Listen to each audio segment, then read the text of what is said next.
Hello guys, magandang hapon sa lahat. Ayan, meron po tayong order. Ayan, customer po from Turil again.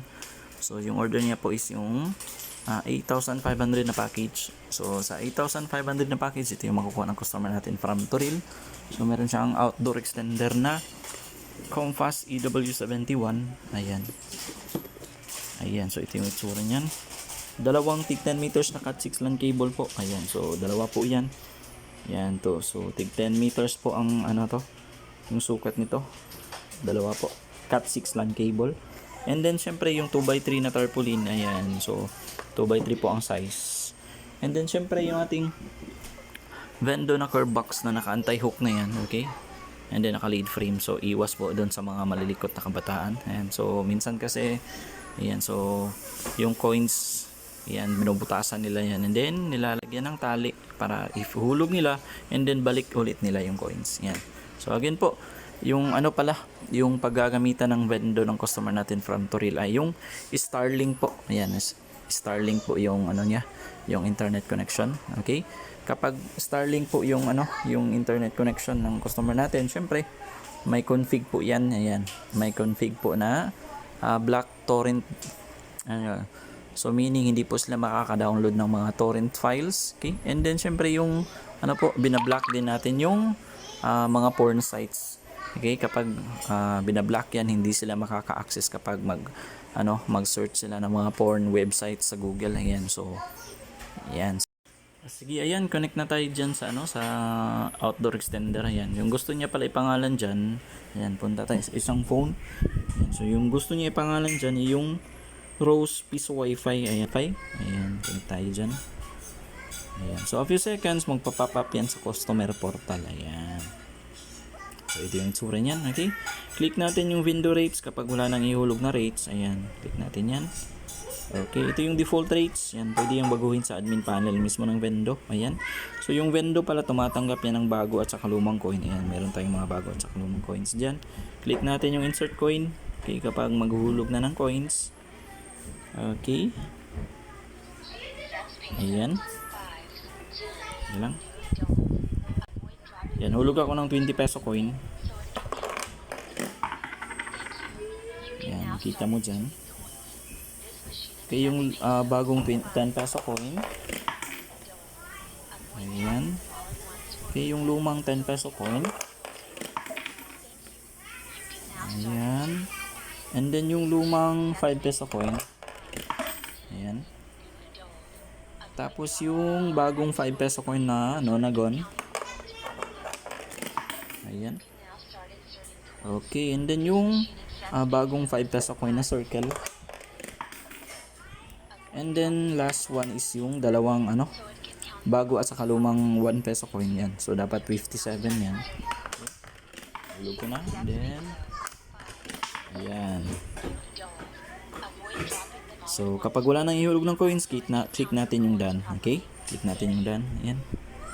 So, ayan. Ayan. A few seconds, siyempre, mag-exit dyan. Then, may magpa-pop up na. You are now connected or connected. Okay? Ayan. Sige, try natin mag-play ng video para makita ng customer natin na gumagana yung Vendo. Ayan. So, punta tayo sa YouTube. Ayan. So, wait lang natin na mag-load. Ayan, so makita nyo sa taas, connected tayo sa Rose Piso Wi-Fi. Okay? Ayan, play tayo ng isang video yan. Play natin yan. Okay. That was not nice. Yeah? You just hammered the hammers. That was an absolute... Ayan, so makikita nyo, nag-play and then connected tayo sa Rose. Ayan, play ulit tayo ng isa. Ayan. Arsenal have got their redemption after 2 defeats to West Ham early in the season. This time Arteta's men made sure to hammer the hammers. Ayan, so makikita nyo, nag-play ulit yung video and then connected tayo sa Rose Piso Wi-Fi, meaning gumagana po yung Vendo. Okay? Walang problema. Okay?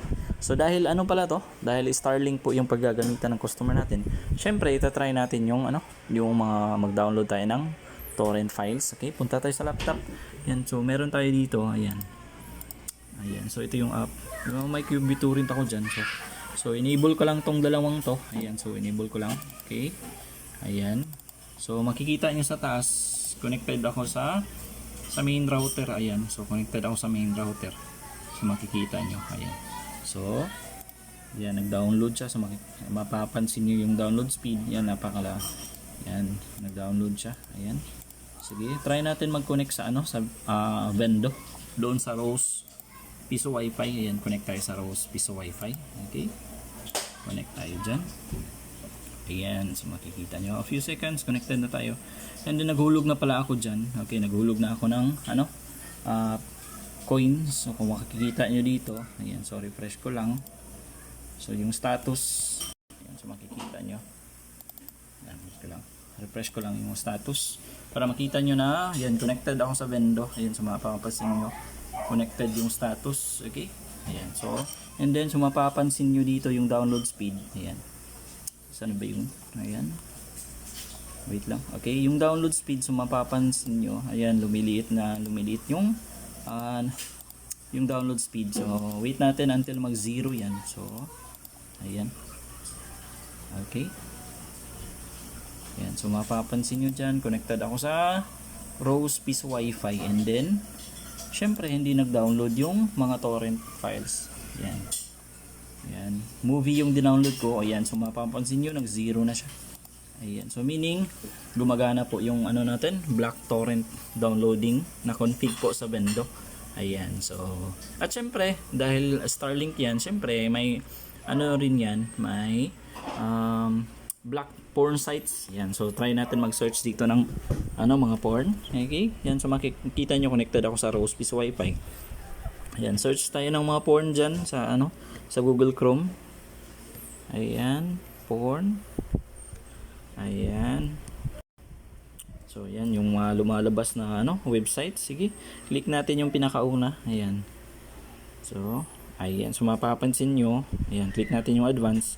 So hindi siya nakaka-access, hindi nag-load kahit na i-reload pa natin yan. Click natin yung reload, siyempre hindi yan makaka-access. Yan, click natin yung ayan, yung isang website pa. Okay, click advance ulit. So mapapansin nyo, hindi talaga nakaka-access. And then, yan, sige, click natin yan. Ayan. Ayan. Click natin yan. Ayan. Ayan, sige, click natin yan. Ayan, so mapapansin nyo, hindi siya ayan, click natin yan. Ayan, so makikita nyo, hindi yan nakaka-access ng mga porn website. Ayan, so ganyan po talaga kapag Starlink po yung natin, yung internet connection, yung paggagamitan po ng Vendo, dapat po naka-block talaga yung mga torrent files at saka yung torrent downloading files at saka yung yung porn sites. Okay, dapat naka-block yan kapag connected sila sa Vendo. Hindi lang yan ma-access. Okay, ayan po. Again po, customer ito from Toril po, Davao City. Yan, yung order niya po is yung 8,500 na package. Again, yung internet connection niya po ay yung Starlink. Ayan. So, kung gusto niyo po pala magtanong regarding po sa mga packages natin, kindly contact niyo lang po sa page. Ayan.